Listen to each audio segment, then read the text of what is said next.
Hello, and welcome to the Emotional Expedition podcast. I'm Meg Thomas, and if you want to live a more open-hearted, magical life, it all starts with your emotions.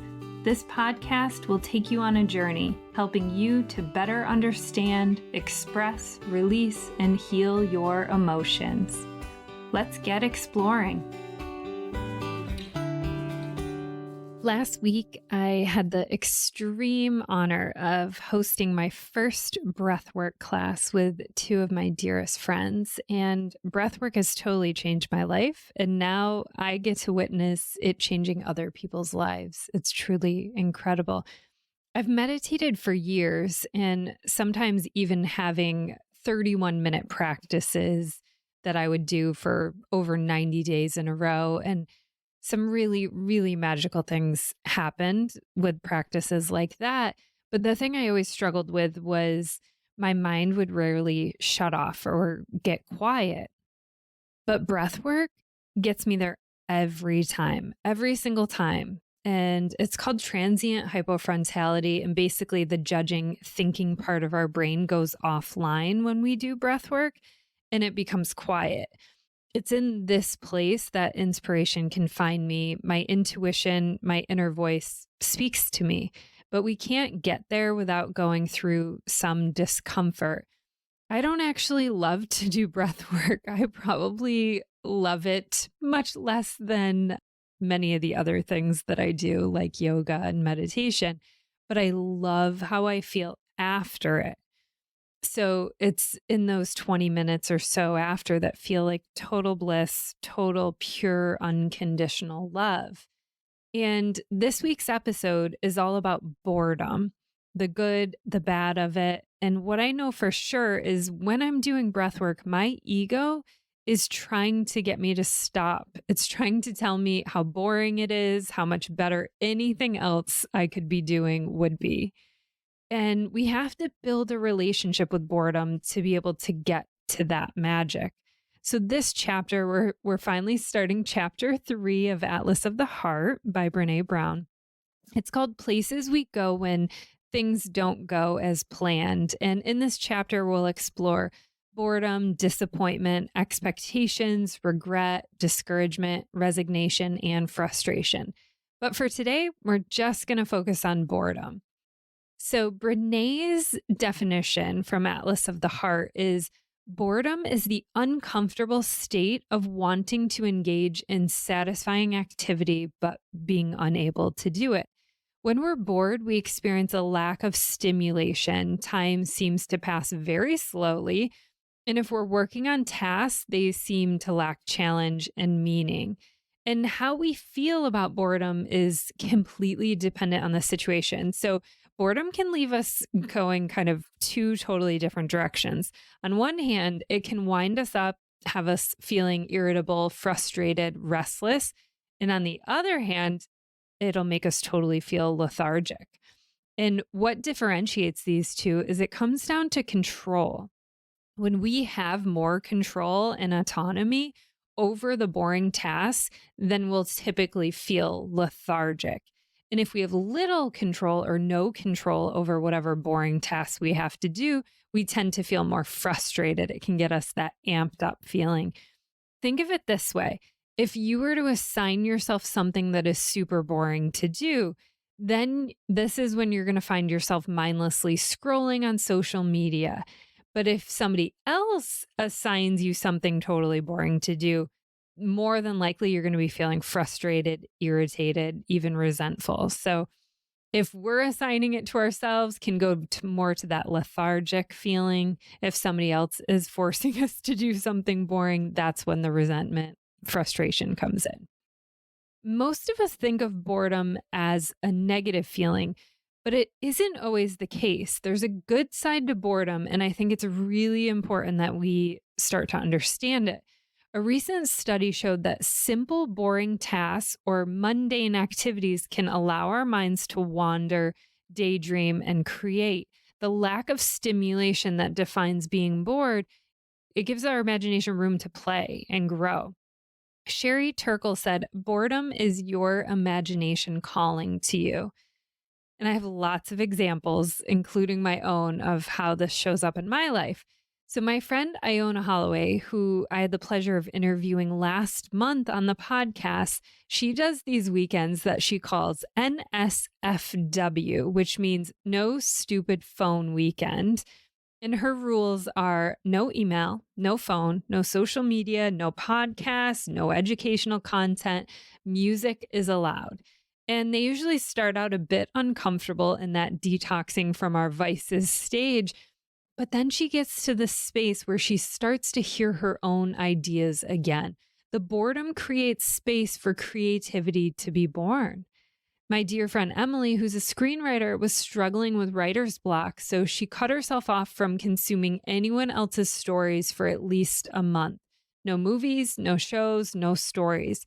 And you want to know what happened? She became inspired and wrote a totally new screenplay in the time she usually would have spent watching other people's creations. And right now, I am in the Doing the Artist's Way by Julia Cameron. And it's a 12-week book. This is the second time I've done it in a group. And I am just getting to the next week will be the week when I go off from consuming anything, not reading other people's books, not watching shows or listening to podcasts. And I'm totally dreading it. But I know the magic that can come out of it. And I can't wait to see what my writing looks like when I take a time out. Back when I was photographing weddings, I wouldn't look at other photographers' images of any location I was going to because I wanted to be inspired. I wanted my own ideas when I got there. I wanted to hear my own thoughts. And just last year, when I was taken off of all social media, when my accounts were hacked, I was offline for about at least 3 months, in which time I spent more time meditating and leaning into being bored. And that's when I was inspired to start a podcast, which was an idea that I had never had before.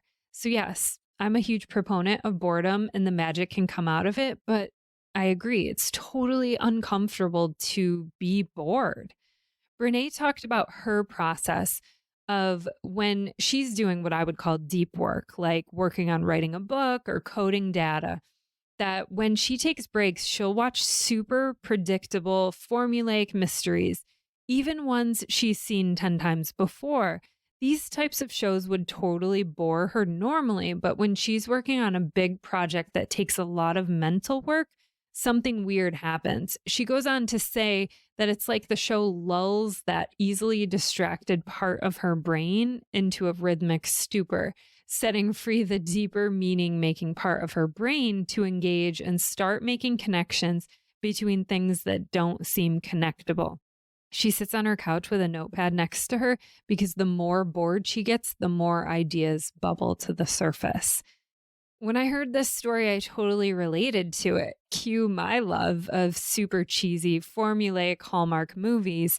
And I'd go on to say that maybe why their particular formula is so popular. Maybe it's because we do so much mental and deep work in a day that watching a show like this gives us time to shut off our brains, to become bored. There's times when I'm in the mood for watching a show that requires all of my attention to follow along, like Outlander, for instance. And then there's times when a super predictable Hallmark movie is all I can handle. I think this also may be why such great ideas come to me in the shower. My mind is bored. It's quiet. Showering is routine. Not much thought goes on, so more creative ideas can come in. Driving on a straight, easy highway can be the same sort of thing. I've recorded many notes to myself using the voice memo app on my phone while driving. And kids, can boredom actually be good for kids? Yes. What starts as boredom can turn into daydreaming and creating if we can just hold space for our kids and allow them to be bored and let creativity be born. We need to teach kids how to be more comfortable with being bored, and it starts with us getting more comfortable with being bored. On the On Purpose podcast with Jay Shetty, he was interviewing Yuval Harari, the author of the book Sapiens, on why boredom is good for you. And Yuval said, our inability to deal with boredom is one of our greatest weaknesses. In any meaningful journey, you have to go through boredom. We need to take time off. Take time off from television, social media, our phones, go hiking, unplug, be in nature, meditate, yoga, whatever it is. He says you have to go through a desert of boredom. It's kind of like being at an airport waiting to get to your destination. You have to experience some boredom along the way. If you're in a conversation that doesn't allow space for boredom, it will never reach anywhere. If all we're ever doing is repeating the same concepts, the same stories over and over again, filling the space with words, then what are we actually learning? If we can get more comfortable with being bored, leaving space in the conversation that we're having, that's when the opportunity to learn something new will come in. If you're hiking and after 3 hours you get bored and it's just monotonous, it's the same step by step, right? If we stop doing things when we get bored, we'll never reach the interesting part of the journey. We'll never reach the summit, the geographical or the inner part of the journey. We need the discipline to go through the boring and sometimes painful and scary parts. We hate being bored. Yeah, we're going to do just about anything to not be bored. And there was Jay Shetty gave us on his podcast, he said 80% of us will pull out our phone in a crowd just to not feel lonely or bored. We have seen this everywhere. You're on a train, you're on a bus, whatever it is, everyone's on their phone, not being able to not just sit there without it, right? And you've all said, boredom can actually feel painful, but not like severe pain, a more subtle kind of pain, which many people find far more intolerable than heroic, severe pain. And on the Hidden Brain podcast, they did an entire podcast dedicated to boredom. And they came up with some really great stories and really great studies about boredom. And they shared when astronauts are in space, they eat more hot sauce than normal. And one hypothesis is boredom, a lack of sensory stimulation from your environment, and they're compensating by using more hot sauce. English researchers gathered Irish university students and divided them into two groups. One group had to draw lines on paper for a very long time. The other group did the same task, but only briefly, so they got bored. Then they had these participants play judge. So the researchers presented a hypothetical case about an Englishman beating up an Irishman and asked the participants what prison sentence they'd impose. Those who were deeply bored imposed far longer sentences than those who were not bored. The bored people gave their fellow Irishmen a shorter sentence than the people who weren't bored. And some scientists say boredom creates a feeling of meaninglessness.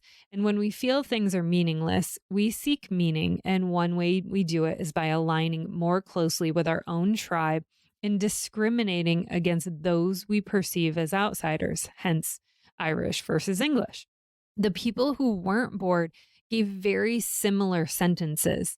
And the Irish volunteers who were bored were more willing to give the English longer sentences and their fellow Irish shorter sentences. And just think about our own jury system. There's a lot of space for boredom to set in on jury duty. I know I have been on it. My husband was recently on it. So the question to think about is, does boredom on jury duty elicit a bias or longer sentences? I don't know. Just got me thinking about it.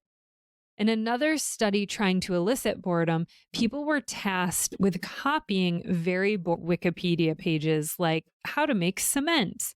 And what researchers found was the more bored they got with the mindless tasks, the more their minds went to their own nostalgic memories. So being bored can put us in a useful state of mind that is more open to daydreaming, creativity, reminiscing, imagination. And my favorite story, this one is wild. Richard Larson at MIT, he did this study on business passengers arriving on the early morning flights to the Houston airport. And these passengers were lodging complaints about being bored as they waited for their bags and baggage claim. The airline company, they did everything they could. They brought in consultants.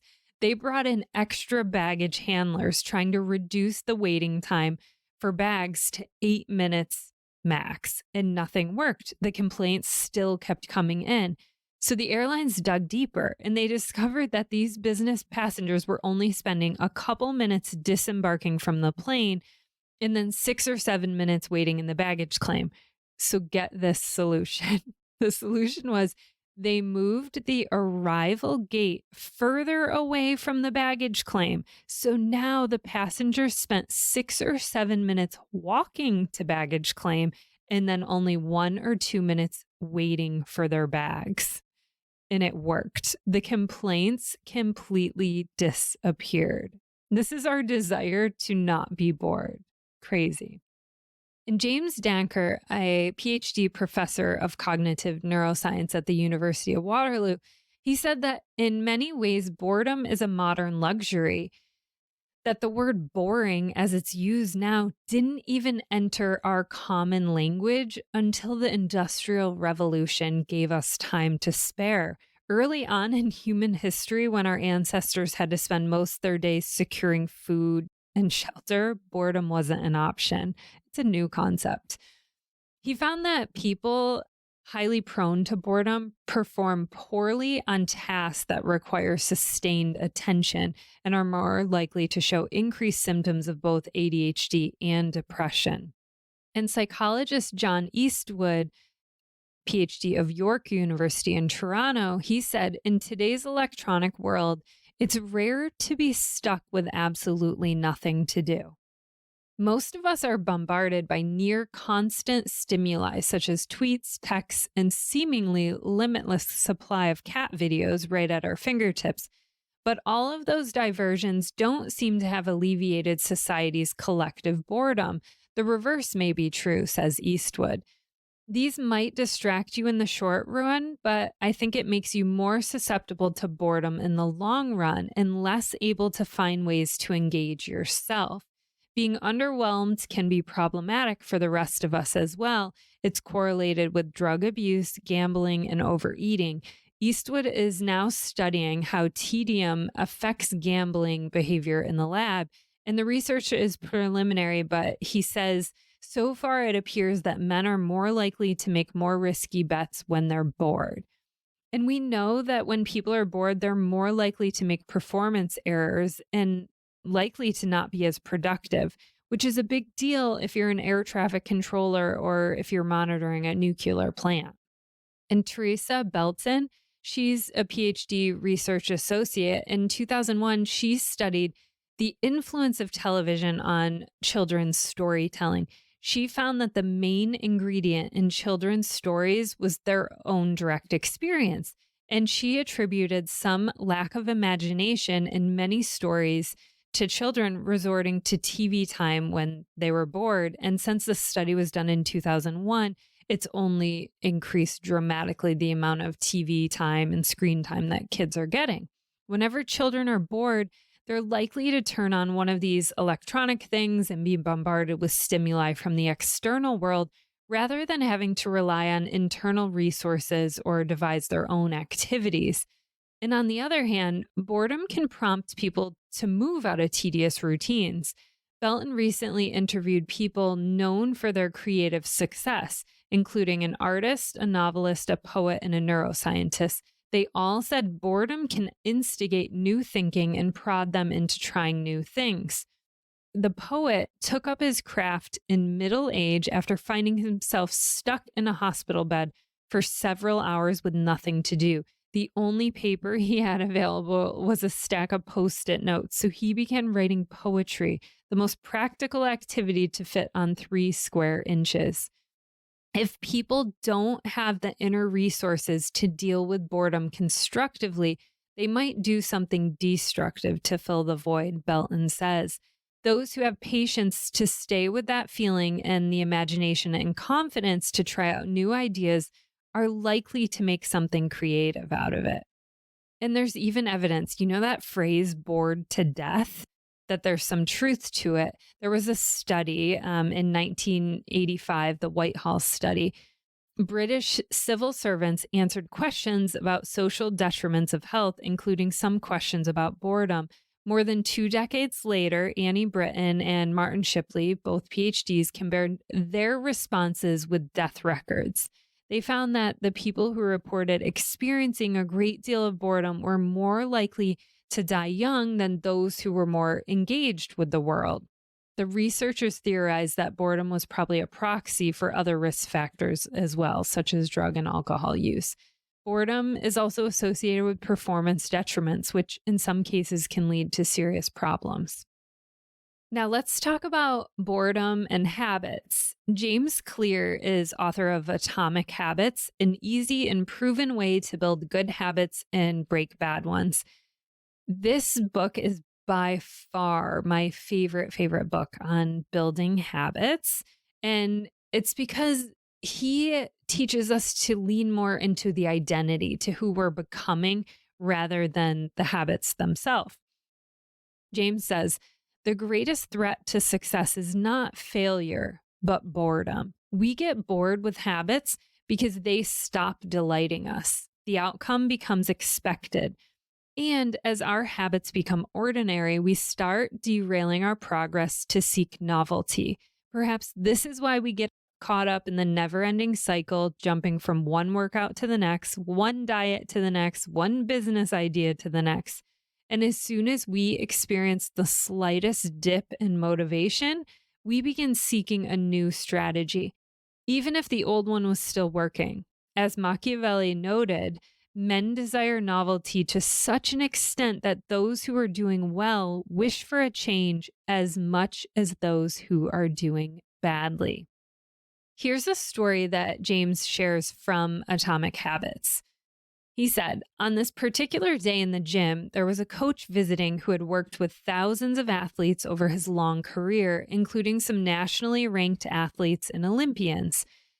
I introduced myself and we began talking about the process of improvement. What's the difference between the best athletes and everyone else? I asked. What do the really successful people do that most don't? He mentioned the factors you might expect: genetics, luck, talent. But then he said something I wasn't expecting. At some point, it comes down to who can handle the boredom of training every day, doing the same lifts over and over and over. His answer surprised me because it's a different way of thinking about work ethic. People talk about getting amped up to work on their goals, whether it's business or sports or art. You hear people saying things like, it all comes down to passion, or you have to really want it. As a result, many of us get depressed when we lose focus or motivation because we think that successful people have some bottomless reserve of passion. But this coach was saying that really successful people feel the same lack of motivation as everyone else. The difference is they still find a way to show up despite the feelings of boredom. According to him, it's this ability to do the work when it's not easy that separates the top performers from everyone else. That's the difference between professionals and amateurs. All right, so how do we do this? How do we overcome boredom? How do we work when we've lost our motivation? This I am particularly interested in because I am writing a memoir and I have to write every week, and I'd like to write multiple times a week to really be able to move this forward, and I struggle with it. There are some habits that come so easy to me, whether it's meditating or doing yoga, walking every day, hiking every day, all those kind of things. But for some reason, I have such resistance to writing. But the moment I sit down and write, I actually love it. So how do we overcome this boredom? How do we actually work when we've lost our motivation? James Clear says all too often we think our goals are all about the result. We see success as an event that can be achieved and completed. Here's some common examples. Many people see health as an event. If I just lose 20 pounds, then I'll be in shape. Many people see entrepreneurship as an event. If we could get our business featured in the New York Times, then we'd be set. Many people see art as an event. If I could just get my work featured in a bigger gallery, then I'd have the credibility I need. These are just a few of the many ways we categorize success as a single event. But if you look at the people who are consistently achieving their goals, you'll start to realize that it's not the events or the results that make them different. It's their commitment to the process. They fall in love with the daily practice, not the individual event. And what's funny, of course, is that this focus on the process is what will allow you to enjoy the results anyway. If you want to be a great writer, then have a best-selling book is wonderful. But the only way to reach that result is to fall in love with the process of writing. If you want the world to know about your business, then it'd be great to be featured in Forbes magazine. But the only way to reach that result is to fall in love with the process of marketing. If you want to be in the best shape of your life, then losing 20 pounds might be necessary, but the only way to reach that result is to fall in love with the process of eating healthy and exercising consistently. If you want to become significantly better at anything, you have to fall in love with the process of doing it. You have to fall in love with building the identity of someone who does the work rather than merely dreaming about the results that you want. In other words, fall in love with boredom, fall in love with repetition and practice, fall in love with the process of what you do and let the results take care of themselves. That's why I love his work. It's not just about the habits, it's about the becoming of who you want to be. So, in summary, this is what I'm taking to now understand about boredom. It can be bad for you. It can lead you to making mistakes at work. It can have a decreased effect on your health. It can even cause you to gamble, drink, eat, or whatever your vice is more just to avoid feeling it. But it can also be good for you. Boredom can lead to increased creativity, imagination, and daydreaming. And above all else, we need to get better at being comfortable with being bored and teaching our kids to be more comfortable with being bored. We need imagination and creativity in our world.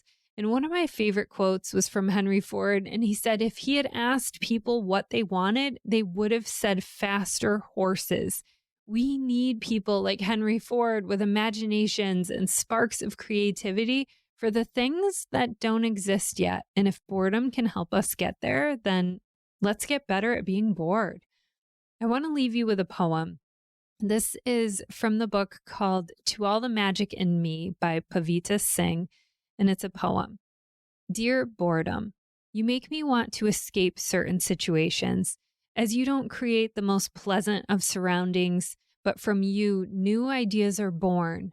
You give the mind permission to wander, as is its nature, and it can go quite far without even leaving home.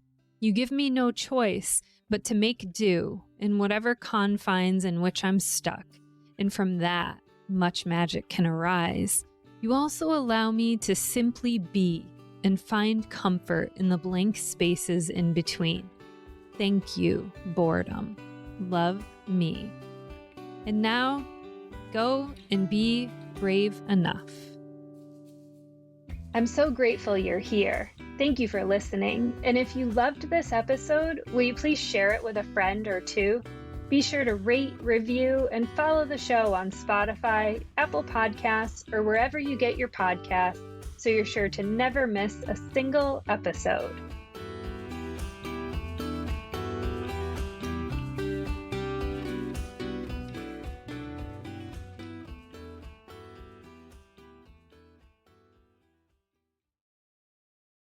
This podcast is part of the Sound Advice FM network. Sound Advice FM, women's voices amplified.